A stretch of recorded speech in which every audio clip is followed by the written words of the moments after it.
Και γεια σας παιδιά, καλώς ήρθατε ακόμη σε ένα βίντεο, ελπίζω να σας αρέσει, πατήστε like και γραφτείτε στο κανάλι μου.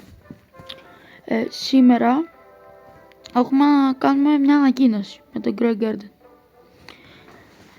Ο Τζάντελ είπε ότι αυτή την εβδομάδα θα βάλουν trading system. Όποιος δεν ξέρει τι είναι αυτό, θα το εξηγήσουμε τώρα. Το trading system είναι ένας τρόπος ώστε να μην υπάρχουν οι scammers. Δηλαδή βοηθάει το παιχνίδι να μην τρώνε scams οι παίκτες του παιχνιδιού, ώστε να μην φεύγουν και αυτοί από το παιχνίδι και με τον τζάμπα κόπο που έχουν κάνει. Οι scammers συλληπιτήρια και οι παίκτες που δεν κάνουν scams συγχαρητήρια. Παντέξατε μέχρι εδώ.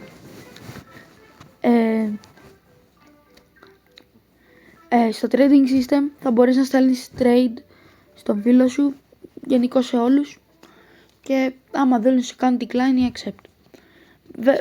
Επίσης, λογικά μπορούν να κλείσουν τα trades ώστε να μην τους κάνετε trade, γιατί δεν θα θέλουν λογικά.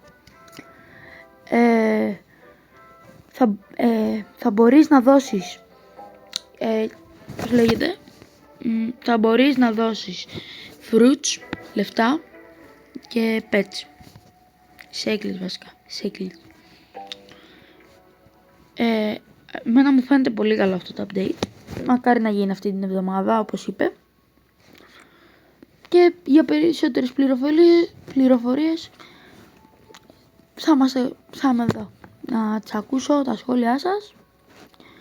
Και όταν βγουν παραπάνω πληροφορίες θα φτιάξω και άλλο βίντεο.